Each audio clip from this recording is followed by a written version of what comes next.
오늘 대화는 좀 더 충격적인 인물에 대한 그 폭로인데, 권영에 그러면은 21대 안기부 장관, 30대 국방부 장관을 지닌 안기부와 국방부를 다 이렇게 두루 거친 장급의 인물이 흔하진 않잖아요.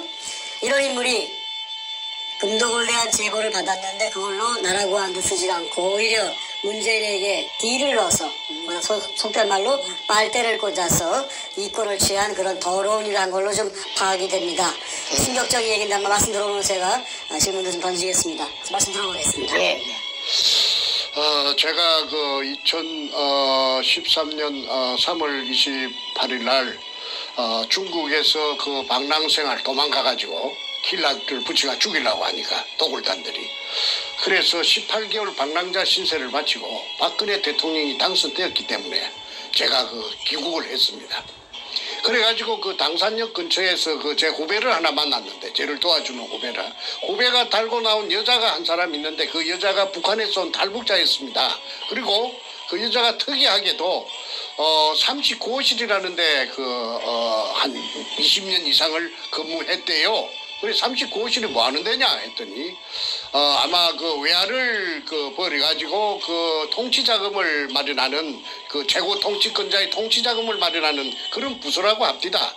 그러니까 그 여자가 굉장히 머리가 영리하고 그 아주 동작이 빠르고 그 잽싸지요. 소위 얘기하는 북에서는 최고 엘리트네요. 예. 그래서 저는 그런 데 관심도 없고 해서 그냥 그 후배가 데리고 온 뭐 손님이니까 같이 밥을 한 그릇 먹고 헤어졌는데, 그 여자가 이제 나중에 저를 갖다가 도와주는 이문현동의 금도구를 도와주는, 자기가 자청해서 도와주는 그 말하자면은 역할을 하겠다. 네네. 어떻게 도와주겠느냐 하니까 박근혜 대통령에게 알려가지고, 이 박근혜 대통령이 아마 모르고 있는 것 같은데, 자기가 그 박근혜 대통령 앞으로 자기 이름으로서 등기 우편을 보내가지고 이렇게 국가적으로 이거는 하지 않으면은 이게 우리 23,000 탈북자들이 바로 그냥 뭔가 저게 대통령이 되고 나면은 문재인이가 대통령이 되면은 큰 배를 가지고 그냥 다 싣고 그냥 김정은이한테 강제로 갔다가 북송시킬 그런 위인이다. 20조를 물론 정옥자 교수 20조를 다 알고 하는 말입니다. 그래서 이제 저를 도와주기로 했습니다. 그러던 어느 날 선생님 장관을 하고 2번씩이나 하고, 그 다음에 대단한 사람이 한 사람 있죠. 누군데 했더니 근영애를 덜미깁디다. 그래서 내가 잘 알지. 내가 그분은 나를 몰라도 나는 그분을 이름을 들었기 때문에 잘 알지. 그런데 왜 그래 하니까 그분이 우파고 또 박근혜 대통령 편이니까 그분은 믿을 수가 있으니까 그분을 내가 만나게 할 테니까 좀 만나보시겠습니까? 그게야. 그런데 그분은 어떻게 당신이 북한에서 온 사람이 만나게 해줄 수 있느냐 했더니, 내가 그분하고는 아주 긴밀한 사이이기 때문에 만나게 해줄 수 있습니다. 그래서 코리아나 어느 날, 그때가 2013년 한번 연말 정도 된다고 기억이 납니다. 코리아나 호텔에 커피숍 2층에 올라가는데 그 오른쪽에 은밀한 대화를 나누는 그런 큰 홀이 있어요. 거기서 이제 만났습니다. 근 장관을. 권영애 장관. 예. 자기 부인하고 같이 왔더라고요. 그래서 이제 인사를 하고 나서, 그래 내가 듣자니까 부산 문현동에 어뢰 공장이 어떻고, 금동울이 어떻고 하는데 어떻게 된 거요? 저한테 얘기를 좀 해줄 수가 있나요? 그래서 내가 이야기를 하려고 나왔습니다. 해서 한 3시간 동안 얘기를 쭉 했더니, 숨도 안 쉬고 숨죽여서 다 듣고 나더니 하는 말이, 야, 내가 다 듣고 나니까 이제 내 눈앞에 가려졌던 안개처럼 짙은 안개가 눈앞에 짙게 드리워져 있었는데, 이제 그 짙은 안개가 싹 없어지고 저 멀리까지 잘 보입니다. 정 작가의 이야기를 들으니까 이제 모든 것이 전부 다 이해가 됩니다. 그 모든 것이 무엇입니까? 했더니, 내가 21대 국정 안기부 장관을 하고 그다음에 내가 30대 국방부 장관을 했는데 안기부장이 장관입니다. 안기부장을 하고. 예, 안기부장. 30대 국방부 장관을 해서 내가 정보가 대한민국 안에서는 비교적 몇 손가락 안에 들어가기 정도로 내가 워낙에 잘 아는 사람인데 요 최근에 근래에 들어서 이상한 이야기들이 많이 들었다. 서너 사람으로부터서. 그 얘기가 뭐냐면 이상한 얘기가 뭐냐면은 그 문재인이라는 그 사람에게 어디서 돈이 났는지 돈이 엄청난 돈이 그 사람에게 있다고 그런 말들을 한 각각 다른 서너 군데로부터 들었는데 자기가 생각할 때 이해가 되지 않았다. 너무나 액수가 크기 때문에 그래서 어떻게 이상하다. 그게 무슨 말일까. 항상 가슴에 좀 나등이 매단 것처럼 그걸 하두가 돼갖고 옷 씻고 곱 씻고 했는데 확인해 볼 길도 없고 야 그게 뭔가 하다가 오늘 이제 정 작가를 만나가지고 얘기를 전모를 다 듣고 나니까 이제 그래서 그 안개가 싹 없어지고 저 멀리까지 보이는데 이해가 됐다 이 말이죠. 그러면서 하는 말이 이제 자기 소개를 하더라고. 내가 육군사관학교 내 기억입니다. 17회라 하더라고. 17회. 그리고 나이는 1937년생이라 하더라고. 고향은 경주 사람이고 중학교를 은양중학교 경남 울산 옆에 은양중학을 나왔다 하더라고.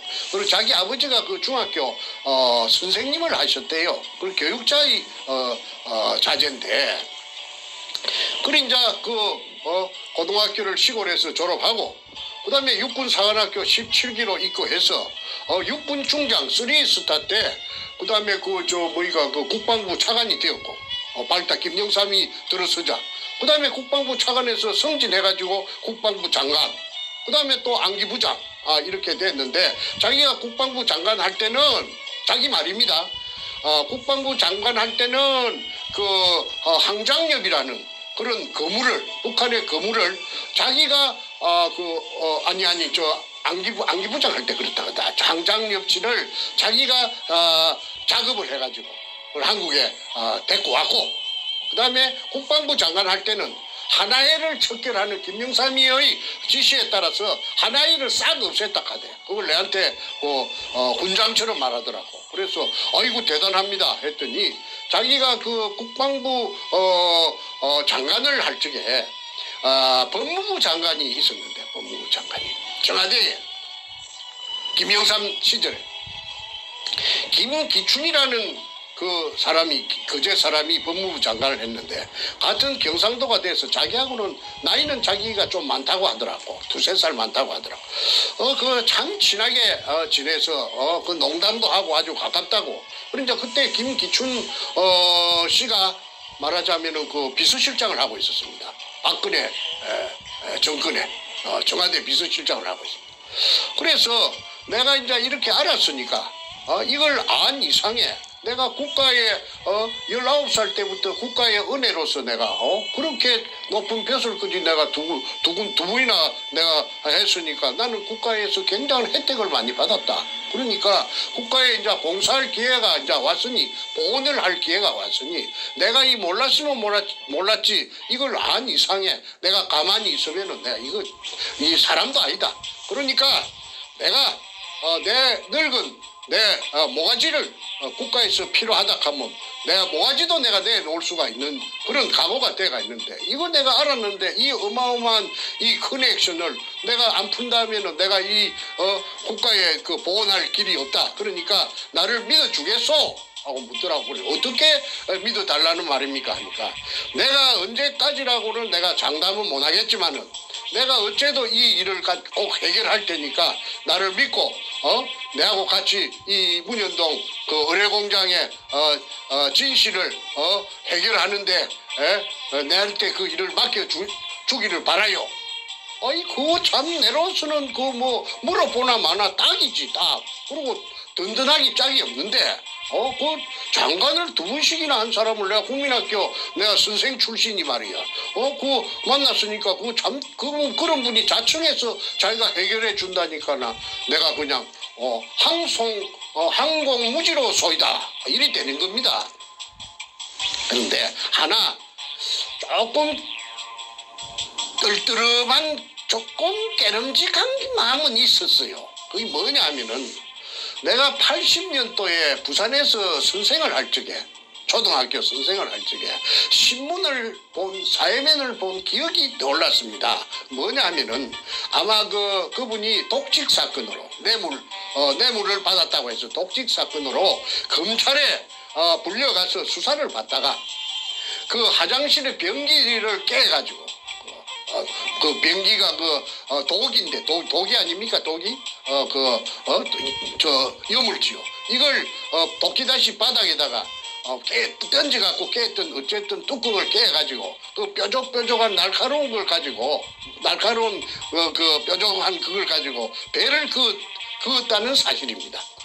그러면은 그래가지고 이제 병원에 실려가고 소동이 났다는 것을 제가 신문 기사를 통해서 알았습니다. 그때는 느낀 소감이 기억이 났는데, 아이 그거 쑤시려 하면은 그 팍 쑤시갖고 창자가 좀 티 나오도록 저 외놈들 그치 할복을 하려면은 그래가지고 그 창자가 티 나오고 뭐 죽든지 살든지 그냥 그래 하지. 그 껍데기만 표피만 피하만 살짝 금이 가갖고 긁어가지고 피가 나왔다 하는 그걸 나는 일컬어서 내가 혼자 말로 그 당시에 중얼거리고로 아이고 아야 사건이네. 아야 긁으니까 껍데기만 뺏기지니까 아야 아프지 아야지 그걸로 하면 푹 좀 쑤시었던지 내가 그 생각한 게 떠올라서 그걸 좀 깨끗했습니다. 그게 쇼라고 나는 그 당시에 내가 그 쇼라고 생각했거든요. 권영이라는 사람의 인격이 뭔가 쇼맨십이 있는. 아니 그래서 그 아야 그게 또 거의 딱 떠오르더라고. 그래서 야 저 사람 믿어도 되나 싶거든. 어쨌든 간에 내가 뭐 지푸라기 잡는 심정이니까 그래서 그러면 이제 다음 날 또 만나자. 또 며칠 동안 연거푸 만났어요. 만나서 내한테 세 가지를 주문하더라고. 세 가지를. 조건을 건다. 옵션을 세 가지를 걸더라고. 뭐냐면 하나는 첫째 교회에 나오라. 교회는 어느 교회냐 하면은 용산 우체국 뒤에 있는 그 국방부 후문에 있는 국군중앙교회에 자기가 장로인데 그게 나오는 조건이다. 주일마다 주일에는 마차 나오는 한 번도 빠지면 안 된다. 그리고 11시부터서 예배가 시작되는 그 예배에 이제 나오라. 교회를 왜 나오라는 거예요? 나오라 하는 것은 조건은 그래 왜 교회에 셌는데 교회가 제가 일산서부터 그까지 먼 길을 와야 됩니까? 내가 물었더니 그게 나와야 일주일마다 정보를 서로가 진행된 사항에 대해서 정보를 교환할 것이 아니냐. 그 말이 맞지요. 정기적으로 접촉을 하자. 그렇죠. 교회에서. 그렇죠. 네네네. 그래서 그거는 내가 거부할 마음이 없죠. 그거 더 고맙지요. 그래서 내가 나가기로 지키기로 했고 두 번째는 뭐냐 하면은 이 사건 자체가 대한민국을 죽이고 살리고 하는 사건이 될 것 같은데 자기가 퍼뜩 생각해 볼 적에 이 대한민국을 이걸 까딱 잘못하면 죽이는데 대한민국을 죽으면 안 되니까 살려야 되니까 자기가 이 일에 전력 투구를 해야 되는데 만약에 이 시간 이후에 딴 데 또 발설을 해가지고 2중 3중으로 발설을 해가지고 그물을 친다면은 그 말이 돌아서 자기 귀에 들어오면은 자기는 그 즉시 손을 뗄 것이다. 아무리 뭐 좋은 해결책이 있어도 딱 손을 뗄 테니까 절대 딴 데 그물 치지 말아라. 자기하고만 자기하고만 독점적으로 대화해라. 독점적으로. 자, 거기까지가 두 번째 조건이었고 세 번째 조건은 뭐였나요? 세 번째는 6월입니다. 6월. 절대 금 이야기는 어떤 경우에도 그 말은 골드란 말은 입 밖에도 내지 말아라.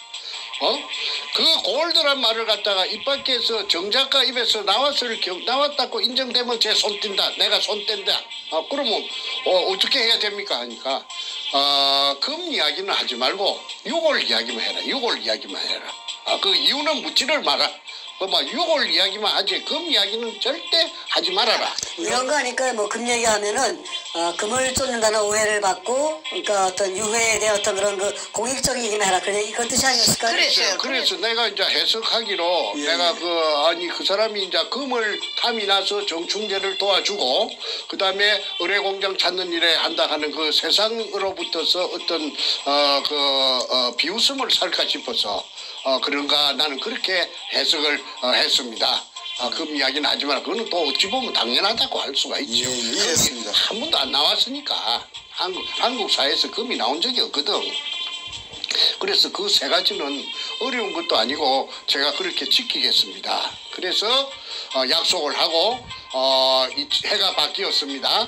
2014년이 되고 15년까지 2년 동안에 그래도 열심히 나가고 제가 약속을 잘. 그러니까 결론은 뭐냐면 권영의 본인하고만 얘기하고 절대로 함구하고 딴 데 가서 말도 입도 뻥긋하지 말아라. 예, 예. 그리고 2년 동안 자기하고만 교류해라. 예, 그거 예. 아니었습니까? 예, 예. 자기가 해결하겠다. 그래서 해결했습니까? 헌정 아니 씨가? 그 해결은 자꾸 이제 해결은 내가 또 맡기는 거. 뭐 챙기는 것도 아니었고 어찌 됐습니까 물어볼 수가 없지. 그래서 인내심 가지고 그냥 기다리셨네요. 기다리지요. 그러니까 기다리는데 이거 뭐 오늘은 무슨 좋은 소식을 줄라나 내일은 좋은 소식을 줄라나 하는데 그 사람이 그 신뢰가 안 가는 부분이 좀 있더라고. 뭐냐 하면은 이 양반이 또 내를 갖다가 부산에 가서 향군 회장 호남이를 만나라. 그 다음에 또 뭐 저 성수동에 가서 향군 회관에 가서 뭐 영광급 장교 연합회 뭐 누구를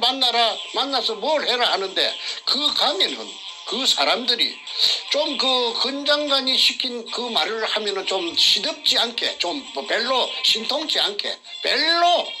그래서 이거 내가 한 서너 번 땡기다 보니까 내가 또 놀림방으로 말이지 시간 끌대오로 땡기는 것 같지. 나를 뺑뺑이를 돌리는 거 훈련시키는 것 같지. 그런 기분이 들더라고. 그래서 이거 무엇이 이게 옳은 일인가 나쁜 굳은 일인가. 내가 부산까지도 갈 때 내가 무슨 어디 월급 받는 사람도 아니고 내가 어디 뭐 연금이 나오는 사람도 아니고 전부 생돈을 가지고 땡기려고 한 게 죽을 지경인데 동쪽으로 가라 서쪽으로 가라 하고 또 심지어는 한 번씩 내를 불러내는데 그 남산 케이블카 밑에 건국회라는 데가 있어요. 비석이 있어요. 그 건국회에 총회 하면 내를 꼭 나오라고 그래요. 그러면 내가 그 사무실이 있는가 싶어 찾아갔더니 케이블카 밑에 도로 옆에 갈비탕집에서 그래서 갈비탕집에서 2층에서 세를 내갖고 한 5, 60명 모이는데 사무실도 건국회 사무실도 없어요. 건국회 회장이라요. 그 양반 그 근영애가 예. 근 장관께서.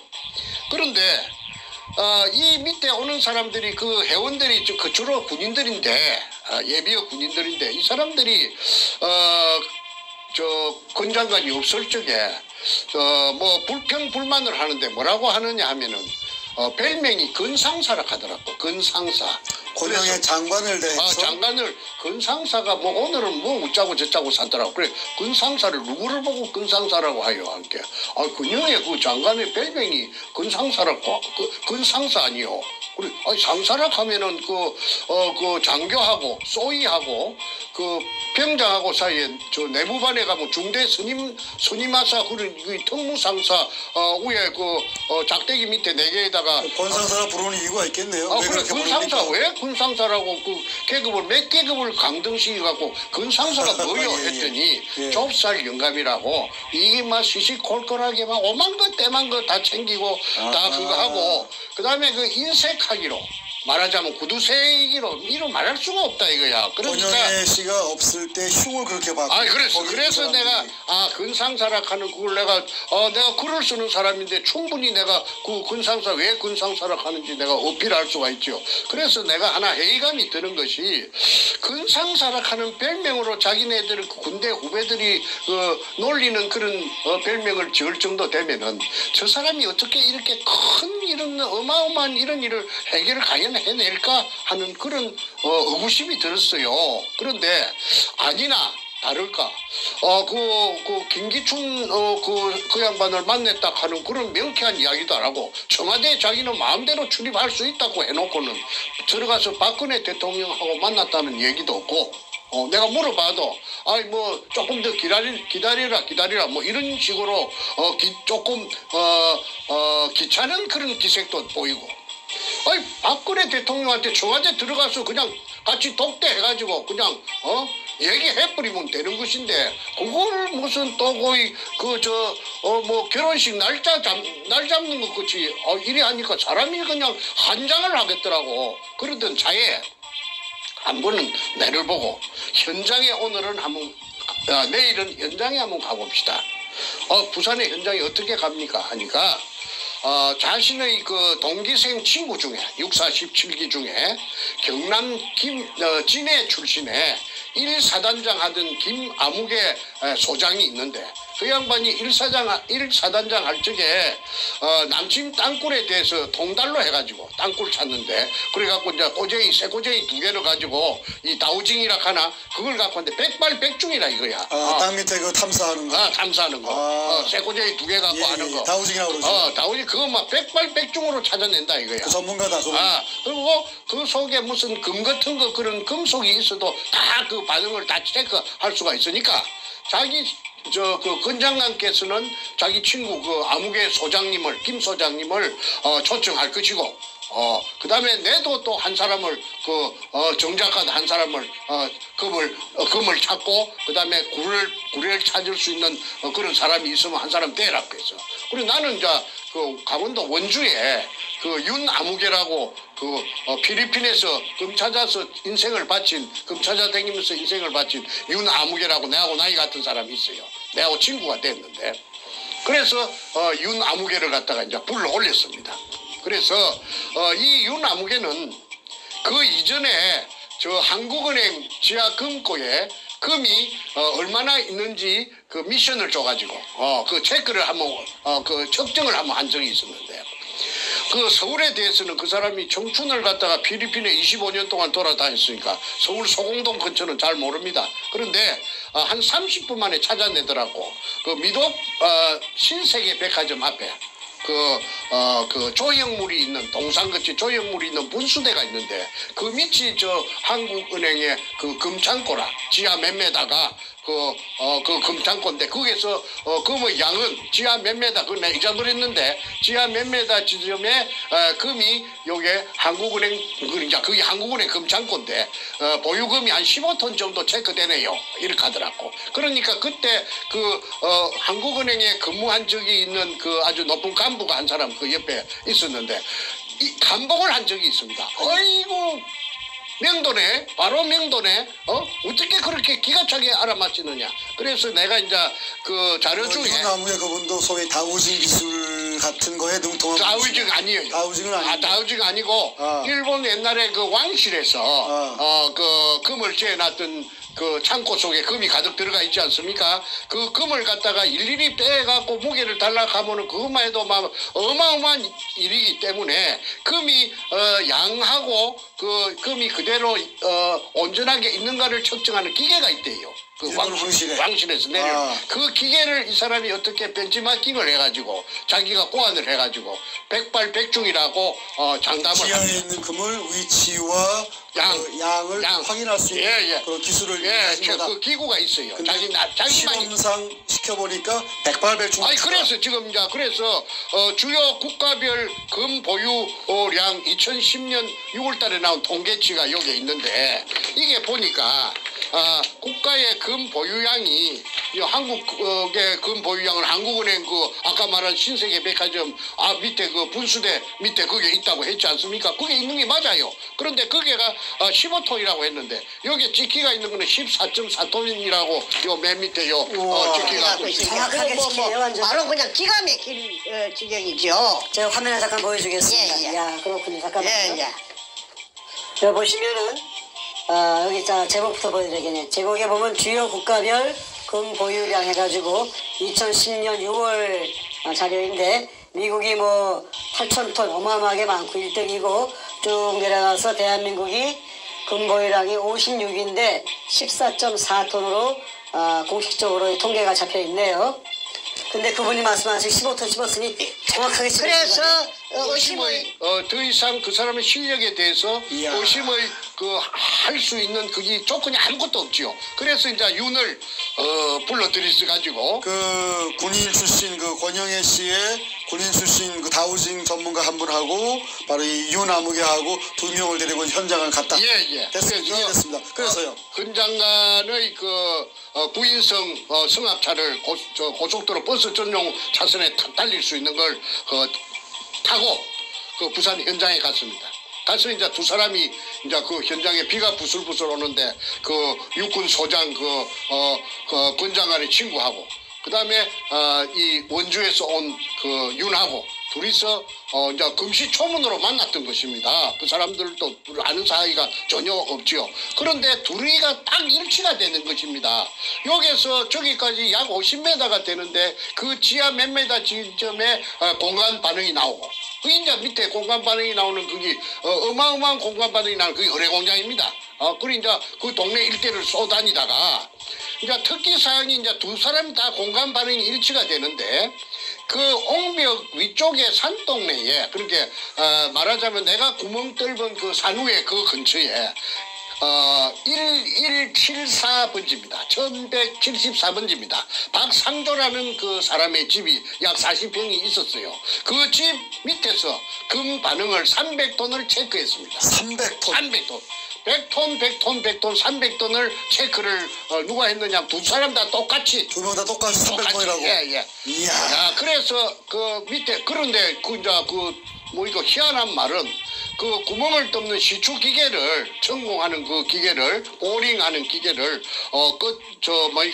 동원해서 이게 내가 자기가 파악하는 그 위치에다 구멍을 뚫으면은 금을 이렇게 찍었어. 금 무더기에 바로 그 기계가 쪼피단기 들어가서 찍었어. 그 금가루가 묻어 올라온다 카대.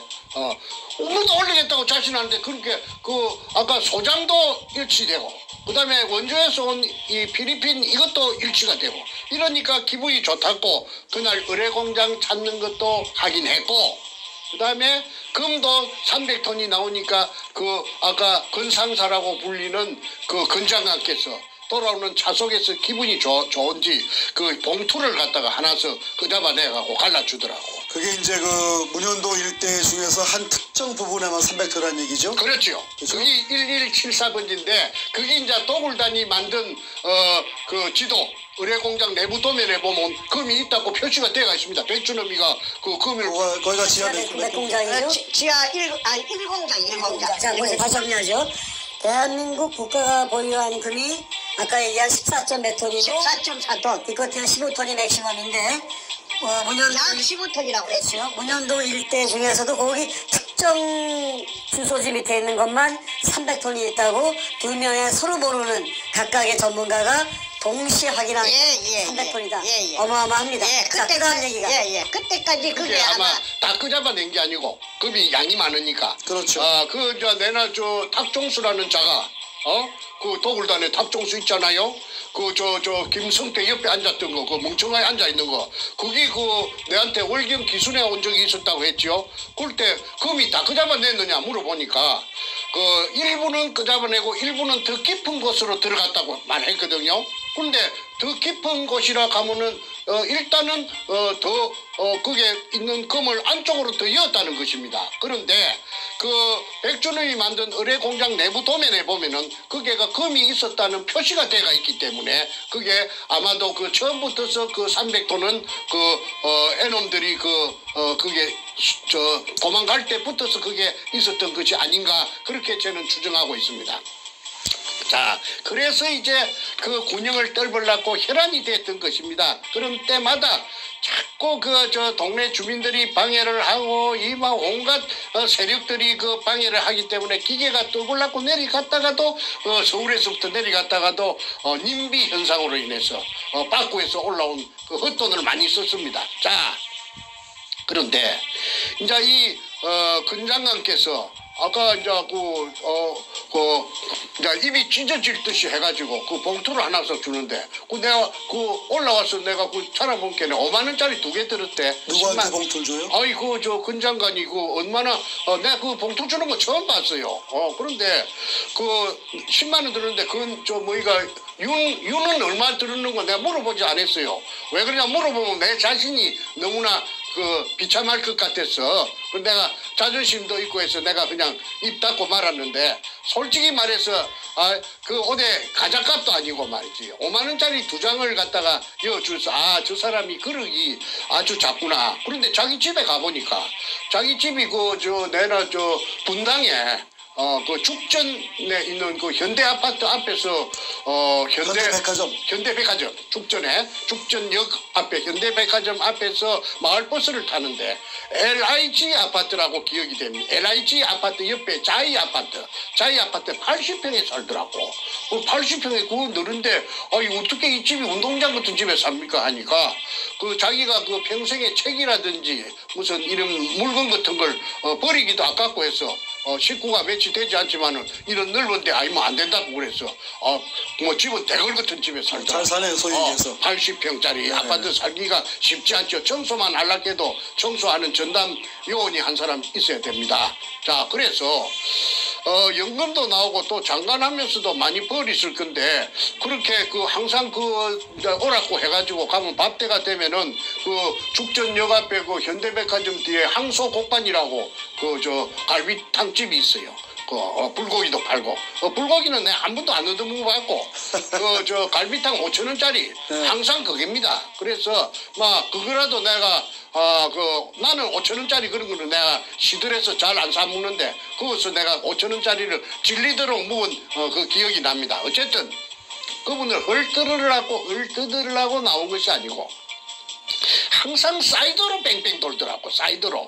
문현도 현장에 처음 간 거는 한 번밖에 없고 그리고 내가 그 다음에 이제 KBS PD 양성모라고 기억이 됩니다. 키가 좀 후리하이 큰 게 이걸 어떻게 해가지고 양성모죠. 양성모. PD를 이 젊은 사람을 갖다가 어떻게 해가지고 이 사람 데리고 저 중국의 해남도에 가고 갔다 오고 프로를 찍고 그랬었더라고. 그래서 왜 해남도를 부산 문현동을 놔주고 해남도는 하이난섬.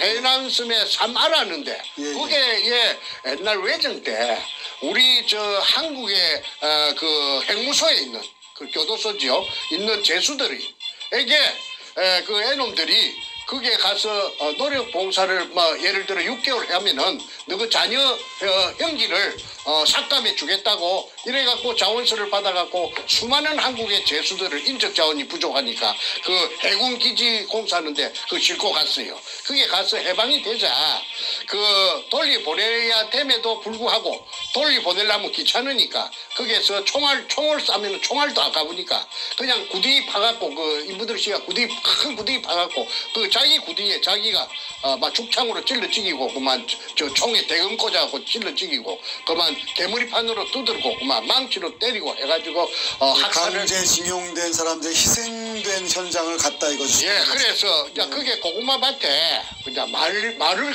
갔다 온 이야기를 그래 하대. 고구마밭에 고구마가 무성한데 흙을 구두발로 가지고 앞부리를 가지고 흙을 한 10cm만 덕덕 걷으면은 탁 발에 밟히는데 그게 두개골이라 두개골. 그 두개골이 그 당시에 조선에서 끌려갔던 불쌍한 제수들 유결이 있다고 격분해가지고 그 두 개를 갖고 왔다고 살짝 갖고 왔다고. 그래서 항상 그렇게 내하고 문현동하고 무슨 해남도하고 상관이 있으며 욕을 하고 여기에 욕을 청계가 지금 규명을 해야 되긴데 해남도 욕을 갖다가 물론 그것도 중요한데 자꾸 바깥으로 돌더라고. 자, 잠깐만 정리 한번 하겠습니다. 지금까지 말씀을 쭉 들어보면은 권영애 씨한테 모든 정보를 주었고 그분도 자신하고만 독점적으로 이 일을 추진하자고 얘기했고 그런데 한 2년 3년 터울 시간 동안에 아무것도 한 게 없다. 단 현장에 가서 300톤 있는 거 확인까지만 해서 너무 좋아했고 그리고 뭐 중국 가서 뭐 그 피해당한 저 징용자들 현장만 갔다 오는 걸 하고 이 사건을 가지고 김기춘 당시 실장이나 박 대통령에게 뭐 얘기했다든 그런 것도 전혀 없이 그냥 시간만 허비한 거네. 그렇지. 그래서 그러던 차에 이거 무엇이 또 자꾸 이제 만나는 빈도가 그 조금씩 이제 어디 외국에 간다고 해가지고 또 몇 달씩 갔다 오고 하다 보니까 핫바지 방구 새듣기 조금씩 희미해집니다. 그러던 차에 그 2015년 연말입니다. 그 제가 기가 막힌 또 어떤 사건이 발생합니다. 그거는 제가 5형제 중에 장남인데 제 그 전부 남자만 5인데 그 둘째하고 넷째 내 밑에 하고 넷째하고 둘이서 그 도굴단에 따라갔던 것입니다. 그 문현동 현장에. 그런데 둘째 보고 이제 우리가 세월이 가니까 우리가 팽당했다. 이용만 그때 그 문현동 금도굴 현장에 서너 달 있었던 것은 저 도굴단한테 우리가 지금 와 생각하니까 쟤들이 막 벤츠 S600을 타고 난리를 지고 부산에서 잘 살고 그냥 귀족이 돼가지고 그냥 번쩍번쩍한 차를 타고 다니는 거 부산 바닥이 좁으니까 알지요. 야 저거 어떻게 해야 되겠나. 그러자 정옥자 교수의 20조도 알게 되고 하니까 내한테도 오지도 못하고 행직안끼리도 이간을 시켜놓으니까 그래서 자기는 둘째하고 넷째가 상의하기를 우리가 이 세상에 알리자. 그러면 어떻게 해야 되느냐면 문재인이 그 사무실이 사상에 있는데 국회의원 사무실이 거기에 들어가서 사건을 하나 일으키자. 그게 뭐냐면 그 문재인이 사무실의 신나통 사건입니다. 그래서 둘째는 간이 작아갖고 아이고 나는 무서워서 안 할래 하고 옹골아접히고 빠져피고 그러면 넷째는 젊었을 때 그 어릴 때 권투 선수니까 주먹이 세니까 그럼 내가 혼자 하겠다 해서 문재인이 국회의원 사무실에 그 인질극을 신나통을 들고 가서 인질극을 벌렸던 그 사건이 언제였죠 시점이? 2015년 12월 30일이라고 기억이 됩니다. 네네 알겠습니다. 네. 그래서 그때 내한테 전화가 왔더라고.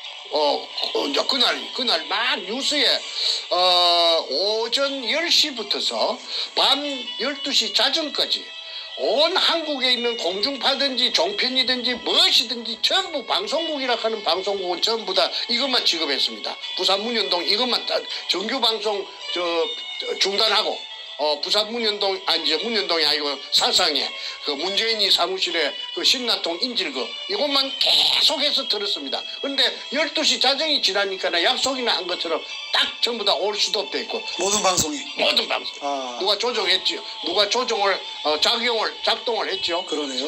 그래서 이제 그래서 그나마 그래도 사건이 벌어진 10시부터서 자정까지 14시간 동안 도배를 하듯이 온 한국에 모욕을 하듯이 했기 때문에 세상이 그때 문현동 금도굴이 최초로 알려지게 된 것입니다. 알겠습니다. 그 사람들이 믿든지 말든지 그거는 뭐 안 믿든지 간에 최초로 알려진 겁니다. 자, 그때 내한테 뜻밖의 전화를 했더라고. 권 장관이. 그 정 작가 동생이 맞소? 내하고 좀 닮았는 모양이라. 그래서 네 맞습니다 하니까 그걸로서 건장한하고 저하고는 말하자면은 사연하라 종친 것입니다. 그 다음에 내가 전화 걸 이유도 없고 그 사람도 전화 안 오니까 끝난 거 아닙니까? 그런데 내 마음속에는 굉장히 괘씸하지요. 정보만 쏙 빼갖고 가서 말이야, 핫바지, 방구 새듣기 말이야. 그거 장난치는 것도 아니고, 그렇다고 내가 맡기는 거 달라 하는 식으로 서로가 계약이 있었던 것도 아니고, 내가 항의할 수도 없고, 그래서,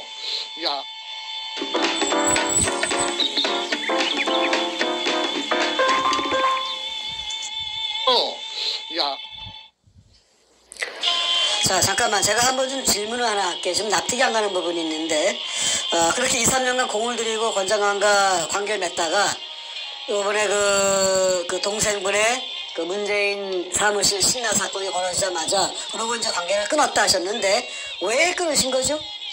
아니 그쪽에서 그 마무리를 해줘야 될 텐데 2년 3년 동안 횟수로 3년 동안 질질 끄고 사람을 갖다가 민방위 훈련시키는 것처럼 골탕을 먹여놓고는 아이 뭐 그 외국에 간다 뭐 어쩐다 해가지고 그냥 문현동하고는 별로 관심도 없고 하니까 아 저 틀렸구나 내는 이미 꼬표를 쳤습니다.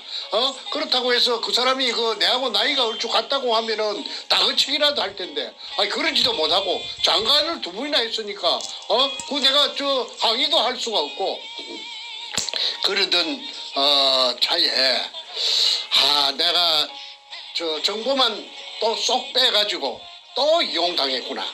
그러면 저 사람은 그 정보를 갖고 어디에 쓸까? 어디에 썼을까? 내가 바보가 아니니까 생각해 봤지요. 그거는 저는 그렇게 생각합니다. 특수궁 앞에서 그 시청 앞에서 저 당기국의 그 태극기를 할 적에 그 사람이 그 뜻밖에도 그게 나타나고 또 그 좀 있다가 헌법재판소 앞에서 뭐 단식을 한다고 해서 나는 당장 저 사람이 쇼하고 있구나. 쇼를 하고 있구나. 저 아까 제가 그 서두에 말씀드린 것처럼 아이야 사건 이야기했습니다. 그 검찰에서 그 화장실 변기를 깨뜨려 가지고 피부 껍데기만 조금 나가고로 그래서 내 아이야 사건이라고 했는데 아이야 사건도 쇼고 그다음에 그 헌법재판소 앞에서 그 저 단식하는 것도 내가 볼 때는 쇼업디다. 그러고 내한테 모든 정보를 가지고 간 것도 해결해 주겠다는 것도 쇼고 전부 연결이 되지요. 그러면 그 사람이 정보를 빼갖고 어디에 썼을까를 내가 맨날 며칠로 두고 내가 연구를 해본 결과가 내가 그 모범 답안을 하나 찾아냈어요. 그거는 그 사람이 그 태극기 우파라고 말이지 온 국민들이 알아볼 수 있도록 그렇게 쇼를 하면서 뒷전에 그 문현동을 갖다가 2년 반 3년 동안을 갖다가 그 횟수로 3년 동안 속속 깊이 전부 다 빼가지고 그게 아까 문현동 1174 다시 1번지 그 박상조 집 밑에서 금 300돈이 있다 가는 것까지도 알은 사람이. 그런데 그걸 어디 그만 가만히 있고 뭐 입에 자꾸 채웠겠습니까? 목적이 있어서 그렇게 빼냈겠지요. 그것은 내가 볼 때는 문재인이하고 서로 보지 않는 곳에서 책상 밑에서 내통을 하고 있었다. 내통을 하고 있었다. 그러면 어떻게 내통했느냐? 그 정보개통에 놀던 사람이니까 자기 부하들 많을 거 아니에요. 부하들을 갖다가 그 문가 촉에다가 저 보내가지고 심부름을 우리 장관님이 당신이 부산 문현동에서 한 짓거리를 다 알고 있어. 다 알고 있어. 그 다음 말은 할 필요가 없지요. 다 알고 있어. 그 다음 말은 생략인데 점점점인데 그걸 굳이 표현을 한다면은 점점점을 지우고 표현을 한다면은 너 죽을래? 죽어볼래? 하는 말하고 같다고 봅니다. 너 죽어볼래? 너가 한 일을 다 알고 있는데 너 내가 이거 터뜨리면 너 죽어? 그 말하고 같겠다고 보겠지요. 그러면은 저쪽에서는 맹색이 육군사관학교를 나와가지고 국방부 장관도 하고 그 다음에 그 일국의 정보를 전부 다루는 안기부장을 하고 그런 무시무시한 사람이 너 죽어볼래? 하면은 이거 폭로하면 큰일 나겠구나. 그 다음에 어떻게 해야 되겠다. 이거는 제 입으로 차마 말하기가 난처해서 제가 생략할 테니까 국민 이 방송을 보시는 유튜브를 보시는 국민 여러분께서 그 나머지를 그 빈 공간을 채워주시기를 바랍니다. 너 죽을래? 내가 너 한 일을 다 알고 있어. 그 다음에는 그쪽에서 저 금도둑놈이 그 다음에 그 금도둑놈이 할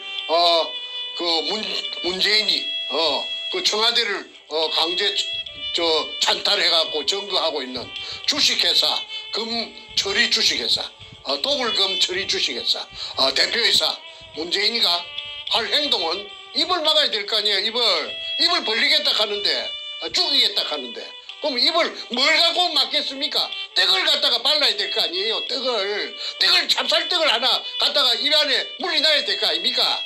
그래서 그 찹쌀떡이 뭔가는 여러분들이 방송 들으시는 분들께서 국민이니까 판단하시고, 그 다음에 제가 그 헌법재판소 앞에서 내가 전부 다 나를 찾아보시오. 내가 이 나이가 이리 노구해도 내가 국가와 민족을 이렇게 사랑하기 때문에 내가 이렇게 죽을 수도 있는 단식을 이렇게 하고 있지 않소. 그 쇼고, 그 다음에 그 문현동에 대해서 박사학위 논문을 쓸 정도로 전부 다 알맹이를 쏙 빼갖고 갔으면 그걸 갖다가 왜 태극기 집회 때 안 뜯어졌나 이 말이야. 그걸 뜯어졌으면은 그때 이 나라가 말이야 바로 잡히고 박근혜 대통령 감옥에 가지도 않고 말이야. 이 나라가 바로 뭔가 그때 정체가 드러났기 때문에 작살날 뿐일까 아니야 말이야. 그 다음에 그 청와대 주사파들이 정리하지도 못하고 전부 다 맞아 죽었을 거 아니냐 이 말이야. 그런데 그때 입 쳐닫고 말이야. 그 다음에 쇼만 하고 말이야. 그래서 내가 쇼라고 하는 거라. 쇼의 달인이라고 지난 6월 12일 날 2018년 6월 12일 날 미국에 오기 직전에 그 인천공항에서 시간이 좀 남았어. 거기서 한 프로 찍었어요. 뭐라고 찍었느냐면 종교 깡패라고 찍었어요. 종교 깡패라고 근영애. 그 다음에 또 하나 더 있어요. 경실련 만든 그 진짜 야가 빠진 깡패 있지요. 그 인상도 고약한 서경석이라는 그자는 이 방송을 하니까 고작 내한테 항의한다는 것이 뻥이네 뻥이야 하고 SNS에다가 내가 방송한 것이 뻥이라고 그러는데, 그런데 6월 15일 종교 깡패라고 내가 근영애를 1차 내가 그 정체를 내가 폭로하니까 그 이후에 이 사람도 창피한 건 알았는지 그 이후에 공식 석상에 보이질 않는 거야. 그거는 뭘 의미하느냐. 자기의 가장 치부를 정충재가 어디 책을 쓰는 사람인데 무시무시한 책만 썼는데 내가 겁을 내겠어? 그러니까 이 분께서도 내가 지금도 늦지 않았으니까 지금이라도 자신이 내가 오해를 하고 있다면은 공식적인 매체에 나타나서 유튜브도 좋다고 나타나서 문현동 그때 취득한 정보를 내가 문가한테 공갈로 쳐서 좀 빼먹었다. 국민 앞에 석고 대제하기를 내가 간절히 바라고, 그 다음에 나는 가짜 태극기였다. 공개를 하는 것이 위장한 가짜 태극기였다. 그리고 반문연대고 나는 글로벌리스트다. 한국의 국정원장들은 거의 다 글로벌리스트라 하대. 이걸로서 오늘 방송은 제 할 말은 다 했습니다. 나머지는 세월이 가면은 아까 찹쌀떡을 묵었는지 찹쌀모찌를 묵었는지 호떡을 묵었는지 나타날 겁니다.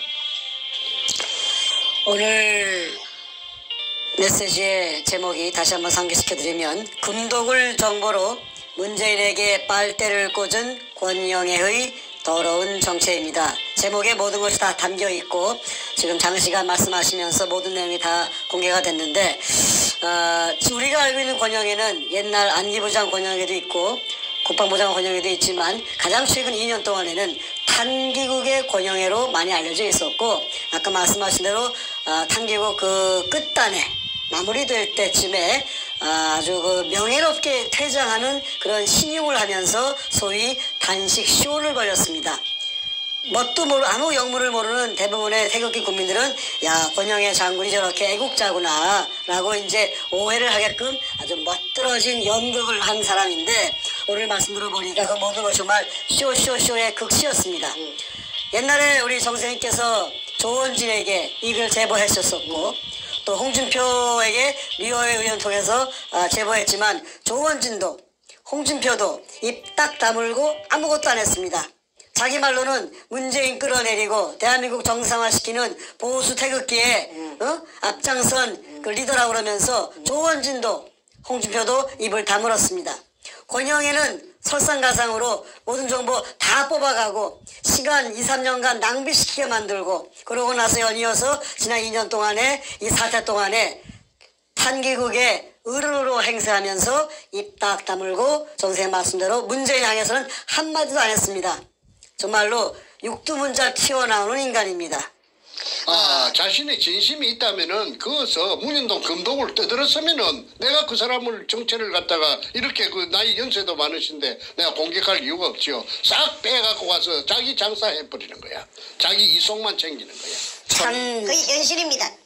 가슴이 먹먹해집니다. 이 사건을 다루면서 저희가 공개적으로 작년 6월 1일부터 횟수를 넘기고 7개월, 8개월째 이걸 하고 있는데 몇 번 반복되는 그 이름들이 나오는 동안에 뭐 여상규라든가 오늘 권영애라든가 이렇게 대한민국에서 알만한 그리고 정체성으로 볼 때는 소위 보수 우파로 분류되는 인물들이 대한민국 국민들의 눈 가리고 아웅식의 쇼를 하면서 문재인을 끌어내는 그 역할이 아닌 거꾸로 문재인의 비호 세력으로 공존공생. 금도둑과 함께 공존공생.